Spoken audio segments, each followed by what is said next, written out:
برادران ملت اسلامیہ، السلام علیکم ورحمۃ اللہ وبرکاتہ۔ الحمدللہ وکفا وسلام علی حبیبہ المصطفى، اما بعد فاعوذ باللہ من الشیطان الرجیم، بسم اللہ الرحمن الرحیم۔ ان اللہ وملائکتہ یصلون علی النبی یا ایہا الذین آمنوا صلوا علیہ وسلموا تسلیما۔ اللہم صل علی سیدنا محمد معدن الجود والکرم وآلہ واصحابہ الکرام وابنہ الکریم وبارک وسلم صلاة دائمة سرمدا ابدا۔ قال اللہ تعالی فی کلامہ البلیغ، اعوذ باللہ من الشیطان الرجیم، الا ان اولیاء اللہ لا خوف علیہم ولا هم يحزنون الذین آمنوا وکانوا یتقون لهم البشرى فی الحیاة الدنیا وفی الآخرہ، صدق اللہ مولانا العظیم۔ حضرات، قرآن عظیم کی آیات بینات یہ ببانگ دہل ہمیں اعلان کرتی ہیں کہ دنیا میں کچھ لوگ ایسے ہیں جن کو دنیا کی کسی بھی بڑی طاقت کا کوئی خوف نہیں ہوتا، اور نہ ہی کسی بڑی پاورفل طاقت کو دیکھ کر کے وہ گھبراتے ہیں۔ کبھی ایسا نہیں ہوتا۔ قرآن ان کے متعلق اعلان کر رہا ہے، اور یہ ہوتے کون ہیں جو بالکل بے خوف ہو کر زندگی گزارتے ہیں؟ وہ اللہ کے اولیاء کی جماعت ہے۔ الا ان اولیاء اللہ لا خوف علیہم، جو اللہ کے ولی ہیں۔ ولی کون ہوتا ہے؟ ولی کے کئی معنی ہیں، دوست کے بھی ہیں، مددگار کے بھی ہیں، غلام کے بھی ہیں، مولا کے بھی ہیں، آقا کے بھی ہیں۔ یہاں پر جو اللہ کے اولیاء کا معنی لیا جاتا ہے وہ اللہ کے دوست، اللہ کے محبوب۔ وجہ یہ ہے کہ جو پیدا ہوتے ہی دنیا میں اللہ اکبر کی آواز سن کر کے آیا ہو، جس کا مطلب یہ ہوتا ہے اللہ سب سے بڑا ہے۔ جب بھی ہمارے گھر بچہ پیدا ہوتا ہے، کسی بھی مسلمان گھر میں، اس کے کانوں میں سب سے پہلی جو آواز ہم دیتے ہیں وہ اذان کی، اللہ اکبر اللہ اکبر، اللہ سب سے بڑا ہے، اللہ سب سے بڑا ہے۔ اور مسلمان کی زندگی جب ختم ہونے کو آتی ہے، ہماری روح نکل جائے اور ہمیں کفن دے کر جنازہ لا کر امام کے سامنے رکھا جاتا ہے، امام پھر ہمارے جنازے پر سب سے پہلی تکبیر جو باندھتا ہے اللہ اکبر کہہ کر، اللہ سب سے بڑا ہے۔ مسلمان کی یہ زندگی اس بات کے بیچ میں ہے کہ آیا تھا دنیا میں اللہ اکبر کہتے ہوئے، اور جا بھی رہا ہے دنیا سے تو اللہ اکبر کہتے ہوئے۔ جو اللہ کو سب سے بڑا مانتا ہو تو پھر دنیا کی کون سی ایسی طاقت ہے جو اسے خوف زدہ کر سکے؟ اسے کون سی طاقت ہے جو ڈرا سکے؟ لیکن بہت سارے ایسے ہیں کہ غفلت میں آ کر کے وہ کسی اور کو بڑا سمجھ لیتے ہیں، کبھی حالات کو بڑا سمجھتے ہیں، کبھی تخت و تاج کو بڑا سمجھ لیتے ہیں، کبھی طاقت و قوت کو، فوج کو، نظام کو، ان کا رعب اپنے سینے پر ڈال کر کے جینے لگ جاتے ہیں، جبکہ اللہ تعالیٰ فرماتا فلا تخشوہم واخشونی، ان سے مت ڈرو، مجھ سے ڈرو۔ اللہ کا خوف جس کے دل میں آ گیا، اللہ اس کو ہر خوف سے آزاد کرتا ہے، ہر خوف سے آزاد کرتا ہے۔ ہم ہندوستان کے جملہ مسلمان جتنے بھی ہیں، ایک مرد قلندر، مرد درویش، سیدی سرکار معین الدین حسن چشتی غریب نواز کے اس ہند میں رہتے ہیں۔ ظاہر سی بات ہے کہ ان کی سیرت ہم سب کے لیے ایک بہت بڑا مشعل راہ ہے، بہت بڑا نمونہ عمل ہے۔ آپ کو پتا ہے غریب نواز کو ہند الولی کہا جاتا ہے۔ وجہ یہ ہے کہ ولی کا ہندوستان ہے، یہ نہیں ہے کہ ہندوستان کا ولی، بلکہ یہ پورا ہند ہی ولی کا ہے۔ دربار غریب نواز سے ہندوستان کو جوڑا گیا ہے، سلطان الہند بھی کہا گیا، سلطان الاولیاء بھی کہا گیا۔ لیکن جانتے ہیں ان کے آنے کا راستہ اتنا پیچیدہ تھا۔ وہ سن 583 کی بات تھی، 583 ہجری چل رہی تھی، جب آپ حرم کعبہ سے نکل کر مدینہ طیبہ جا رہے تھے۔ اس وقت آپ کی عمر تقریباً 45 سال کے آس پاس کی تھی۔ نہایت ہی عبادت گزار، تقوی شعار، 20 سال اپنے پیر و مرشد کی خدمت کر کے وہ حرم کعبہ میں پہنچے تھے۔ 20 سال کے بعد جب مسجد نبوی میں گئے تو عجیب سی کیفیت تھی. سلام کیا رسول پاک صلی اللہ علیہ وسلم کے دربار میں تو جواب قبر انور سے یہ آیا وعلیک السلام یا معین الدین شیخ البر والبحر. اے معین الدین تجھ پر میری سلامتی ہو, اللہ کی سلامتی ہو جو خشکیوں کا بھی اور تریوں کا بھی تجھے امام بنایا گیا ہے. اور آواز یہ نبی کریم صلی اللہ تعالی علیہ وسلم کے دربار سے سننے والی آواز تھی. آپ گھبرائے تھے, تھوڑا سا سراسیمگی تھی. یہ ہندوستان کی طرف اشارہ کر کے میرے آقا صلی اللہ تعالی علیہ وسلم نے فرمایا تھا کہ تجھے ہند کی ولایت دی جاتی ہے. اس وقت تک سرکار غریب نواز کو نہ ہندوستان آنا کبھی ہوا تھا, نہ ہندوستان کے علاقوں کو آپ نے کبھی دیکھا تھا, کیونکہ سجستان جو یہاں سے کافی دور ہے, افغان کے قریب ایک علاقہ سنجر جہاں پر آپ کی ولادت ہوئی, وہاں سے نکل کر کے آپ نیشاپور میں آباد رہے. اس کے بعد 40 سال کے بعد حرم کعبہ اور حرم مدینہ میں رہے. لیکن اچانک یہ بات کہ تمہیں ہند کی ولایت دی جاتی ہے ایک تعجب والی بات ہے. نئی جگہ پر بھیجا جا رہا ہے. آپ دوبارہ شام میں نبی پاک صلی اللہ علیہ وسلم کے دربار میں حاضر ہوئے اور سلام پیش کرنے کے بعد, کیونکہ یہ خوشی کی بات تو سب کے لیے تھی کہ ہندوستان کو اللہ تعالیٰ ایک عظیم ولی بھیج رہا ہے, لیکن جس کو بھیجا جا رہا ہے وہ بے قرار تھا, بے چین تھا, کیونکہ نہ راستے پتہ ہے نہ ملک کے حالات معلوم ہے. بارگاہ مصطفیٰ صلی اللہ علیہ وسلم میں دوبارہ جب حاضری ہوئی, عرض کیا آقا آپ کا حکم, اس کی تعمیل کے لیے بندہ حاضر ہے, لیکن نہ یہ فقیر ہندوستان کے راستے دیکھا ہے, نہ وہاں کے حالات معلوم ہے. حضور پاک صلی اللہ تعالی علیہ وسلم کے دربار میں یہ اپنی بپتا سنا رہے تھے, داستان غم سنا رہے تھے. غنودگی طاری آ گئی, یعنی نیند سی کیفیت آ گئی, اور بارگاہ رسول صلی اللہ علیہ وسلم میں ایک دیوار پر ٹیک لگا کر جیسے ہی آپ کی آنکھیں بند ہوئی, رسول کریم صلی اللہ علیہ وسلم تشریف لائے اور اشارہ فرما کر پورے ہندوستان کے نقشے آپ کے سامنے کھول کر رکھ دیے, اور پھر غریب نواز کو یہ بتایا بھی کس جگہ سے تمہیں سفر کرنا ہے, کیسے تمہیں جانا ہے اور کہاں تمہارا مسکن ہوگا. سرکار غریب نواز فرماتے ہیں اس ایک خواب میں میں نے رسول کریم صلی اللہ تعالی علیہ وسلم کے ہاتھ میں اجمیر کے پہاڑ بھی دیکھ لیے, وہاں کے قلعے بھی دیکھ لیے تھے جو موجود تھے. اور اس کے بعد پھر کس بات کا خوف ہے, کس بات کا ڈر ہے؟ جنہوں نے راستے بتائے ہیں وہ ہادی رسول, وہ ہادی عالم ہے. نبی پاک صلی اللہ علیہ وسلم آئے ہیں پوری کائنات کو راستہ دکھانے کے لیے, اور جنہوں نے غریب نواز کو ہند کا راستہ بتایا ہو, پھر ڈر کس بات کا؟ جب آپ بیدار ہوتے ہیں تو اپنے ساتھ 40 قطب اس اولیاء کرام کی جماعت لے کر مدینہ طیبہ سے سفر کے لیے نکلے تھے. میرے عزیزو, اب بات یہاں آتی ہے, اسی لیے مدینہ طیبہ سے یہ پورا پلان ہوا ہے, مدینہ طیبہ سے بھیجا گیا ہے, مدینہ طیبہ سے پلیسمنٹ ہوا ہے. اسی وجہ سے آج تک تاریخ غریب نواز کو عطائے رسول کہتی ہے. عطائے رسول ہے, رسول اللہ کی عطا ہے, ہندوستان والوں کے لیے خاص عطا ہے میرے آقا صلی اللہ علیہ وسلم کی. جب وہ سفر کے لیے نکلے, سن 83 سے چلے تھے, تو یہاں ہندوستان پہنچتے پہنچتے آپ کو 87 یعنی 4 سال کا عرصہ لگ گیا تھا. 4 سال کے عرصے کے بعد آپ پہنچے. میرے عزیزوں, نہ پلینوں کا سفر نہ جہازوں کا سفر کہ اڑ کر کے ادھر سے ادھر آ گئے, وہ تو پیدل قافلہ نکلا تھا, درویشوں کا قافلہ تھا, اور وہاں مدینہ طیبہ سے نکل کر بغداد پہنچے. بغداد میں اولیاء کاملین کی صحبت پائی, وہاں سے پھر نیشاپور, پھر اس کے بعد ہرات, اور افغان کے علاقے ہوتے ہوئے لاہور پہنچے. لاہور میں سرکار داتا گنج بخش عالم رحمت اللہ تعالی علیہ کے دربار میں چلہ کشی فرمائی, وہاں سے دلی پہنچے. یہاں یہ پورا جو راستہ ہے 4 سال کا, میرے عزیز و تاریخ میں ہے. سرکار غریب نواز جس راستے سے چلتے جاتے تھے, جو کافر یا مشرک بھی دیکھتا وہ دائرہ اسلام میں داخل ہو جاتا تھا. نور الہی, نور وحدت کا ٹکڑا آپ کی جبین اقدس پر ایسا چمکتا تھا کہ لوگ جو آتے وہ پھر آپ کی صحبت سے دور کوئی جاتا نہیں تھا.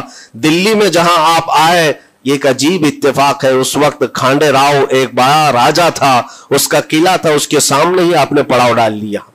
سرکار غریب نواز رضی اللہ تعالیٰ عنہ کی یہ داستان, یہ تاریخ, وہاں پر آپ نے اپنا پڑاؤ ڈال لیا. اور ان بت پرستوں کے لیے ایک بڑا پیچیدہ مسئلہ تھا کہ ایک درویش آیا ہے, ایک بات میں آپ کو بتاؤں، یہ جو تعصب آج پھیلا ہوا، یہ زہر پھیلا ہوا، یہ آج کا نہیں ہے، یہ باپ داداؤں کے پشت میں بھی ان کے موجود رہا ہے۔ اسلام اور مسلمانوں کے خلاف زہر مشرکین کے دلوں میں یہ بہت پرانی چیز ہے، نئی نہیں ہے، بہت پرانی چیز ہے۔ تعصب دلوں کے اندر کڑھن رکھنا اور کبھی ایکسپٹ نہ کرنا، یہ سرکار غریب نواز جس دن ہند میں قدم رکھ رہے اسی دن سے آپ نے اس کو فیس کیا ہے، اسی دن سے آپ نے اس کو دیکھا ہے۔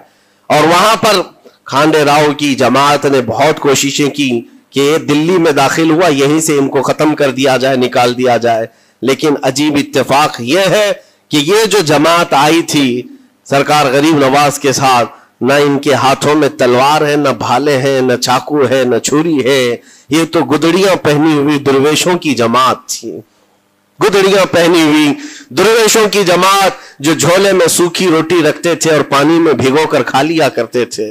ان کے پاس نہ کوئی ہتھیار ہے، نہ کوئی سامان ہے، ہر سامان جنگ ہے، ان کو نکالا جائے تو کس بات سے نکالا جائے، ہمت بھی نہ ہوتی تھی۔ یہاں تک کہ جو آپ کو وہاں سے جانے کی بات کرنے کے لیے آتا تھا، تھوڑی دیر محفل میں بیٹھتا اور کھڑا رہتا اور کلمہ پڑھ کر پھر مشرف با اسلام ہو جاتا۔